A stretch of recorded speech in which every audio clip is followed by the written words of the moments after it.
मैं बता रहा हूँ, मैं परसों ये जोक सेटअप कर रहा था, मैंने ऑडियंस से पूछा कि सर आप ऑप्टिमिस्टिक हैं या पैसिमिस्टिक हैं? कह रहा है भैया हम अनएजुकेटेड हैं।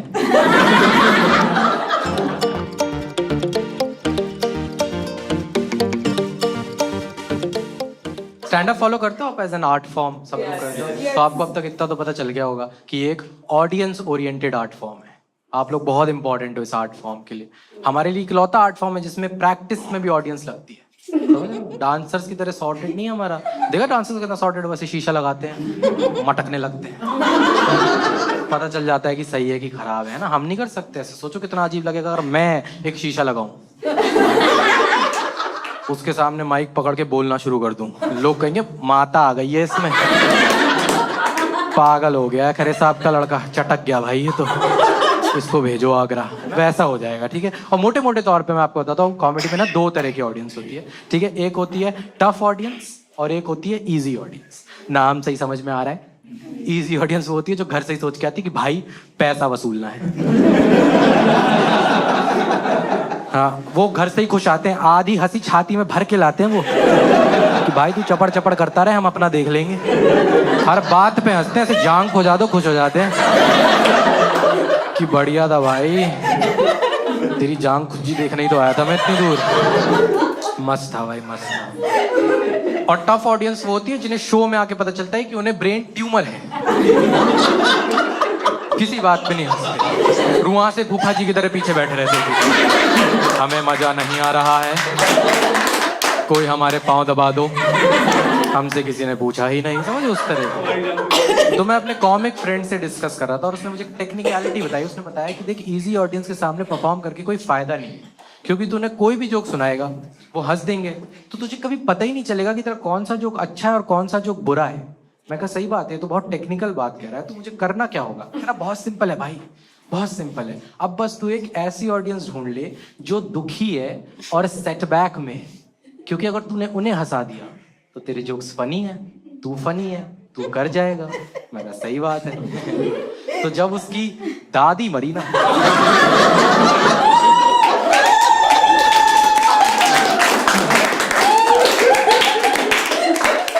मैंने मैयत में जो मचाया है भाई, जो आग मूती है मैंने उस दिन, ओ भाई, लोग बेचारे रोते हुए आ रहे हैं कि भाई साहब ये क्या हो गया। परफॉर्मेंस देख रहे, कह रहे भाई साहब क्या व्यवस्था थी।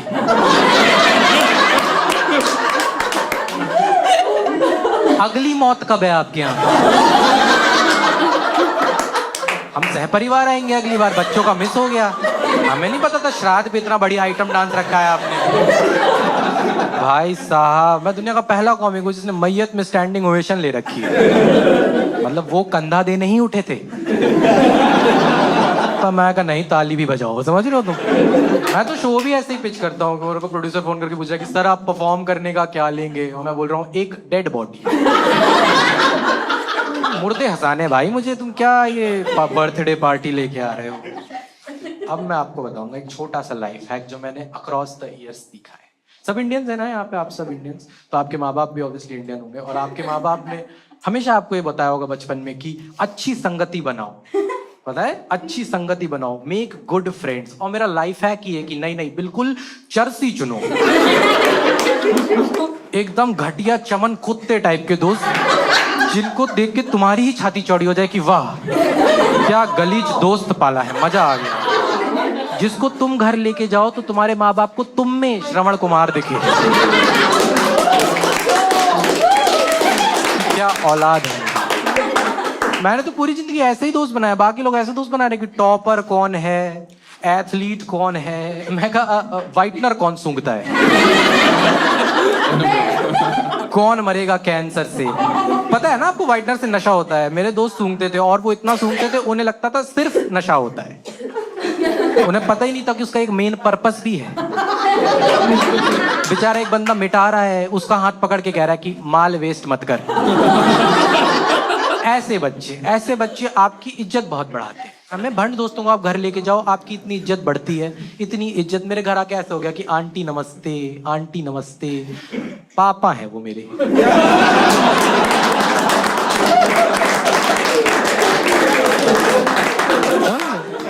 मेजर फायदा बता दो कि अगर आपके माँ बाप को पता है ना कि आपकी संगति खराब है, तो कल को अगर आप कोई गलती करते पकड़े जाओ, ठीक है, जो कि आप पकड़े जाओगे, तो आप बड़ी आसानी से वो ब्लेम अपने दोस्त पे डाल सकते हो। और इंडियन पेरेंट्स यूं मान जाएंगे, क्योंकि हर माँ बाप को लगता है कि हाँ हमारा सीमेंट तो बढ़िया ही था,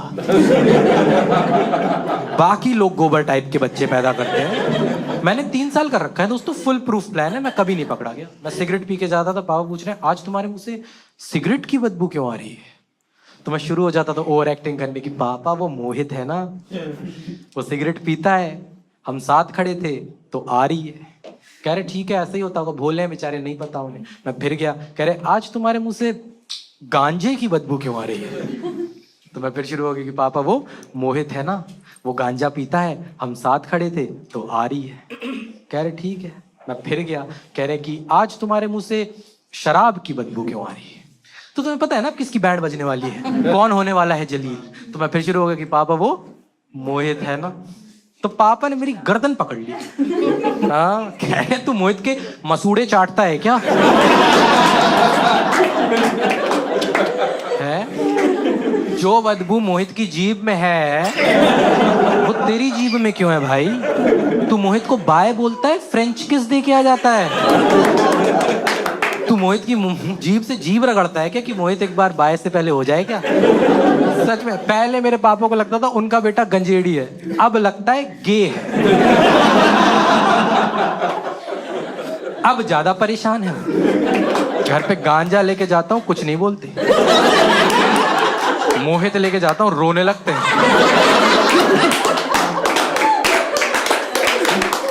ऐसे हो गए कि बेटा गांजा कर ले, मोहित मत करना, हमें गंजेड़ी चलेगा, मोहित का पति नहीं चलेगा, तू गांजा कर ले। मम्मी मेरे को बोल रही है कि बेटा लड़कियों पे ध्यान मत दो, ये बोर्ड्स का टाइम चल रहा है। पापा मम्मी को डांट रहे कि नहीं नहीं बेटा तुम लड़कियों पे ही ध्यान दो।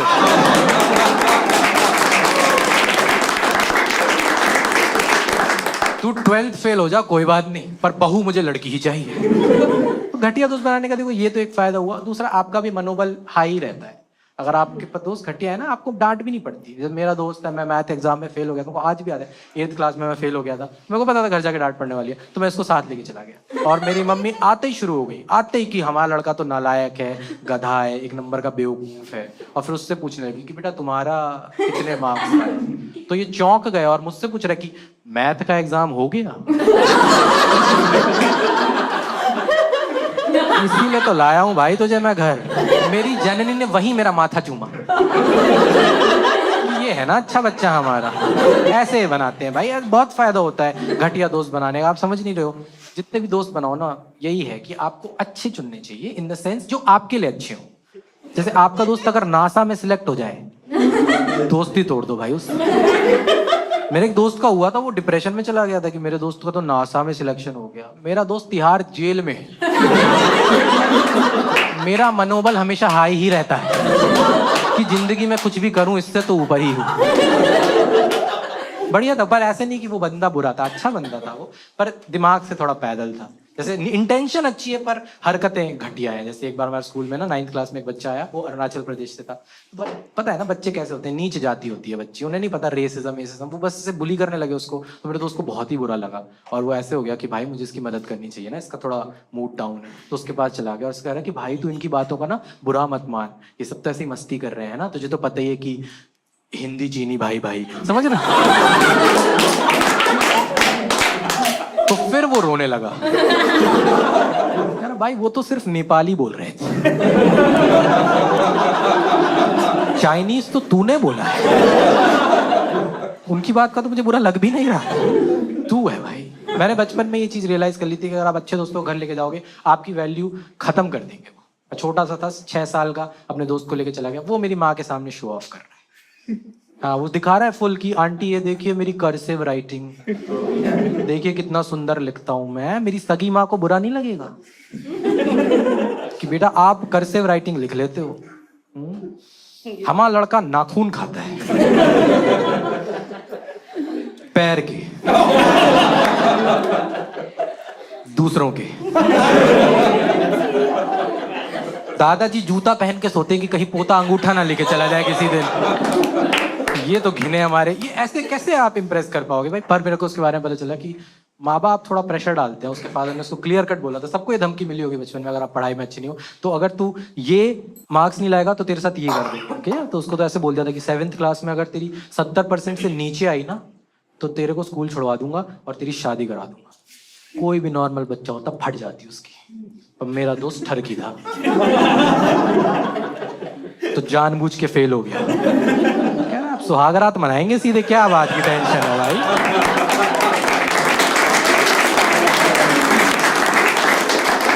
डंके की चोट पे टॉपर कह रहा है कि मुझे तो अब बाइसिकल मिलेगी, कह रहा मुझे फॉर्च्यूनर मिलेगी। टॉपर सोच रहा है इसका कितना अच्छा चला गया भाई एग्जाम, फॉर्च्यूनर कैसे मिलेगी इसे। बहुत अजीब बच्चा अच्छा था वो, उसके सपने थे।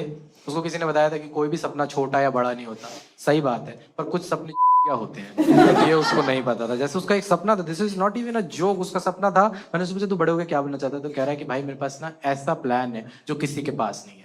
वो एक अलग बात है कि वैसा कोई प्लान होना नहीं चाहिए, लेकिन उसके पास था। मैंने उससे पूछा कि क्या बनना चाहता है, तो उसने पहले अगल बगल देखा कि कोई सुन तो नहीं रहा है मेरा जीनियस प्लान, और फिर कहता है कि मैं बड़े होके ना नासा में रॉकेट का ड्राइवर बनना चाहता हूँ।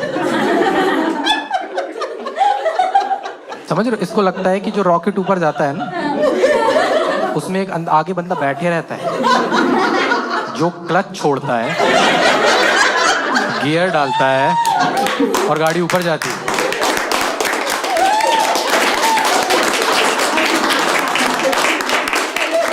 आपको ऐसे बच्चों के साथ कैसे बुरा नहीं लगेगा बताओ। बट टीचर ने उसको बोल दिया कि तुम तो पढ़े लिखे गंवार हो, थैंक यू बोला है। कह रहा कम से कम पढ़ा लिखा तो बोला। कितना आपका देखो मनोबल हाई करते हैं।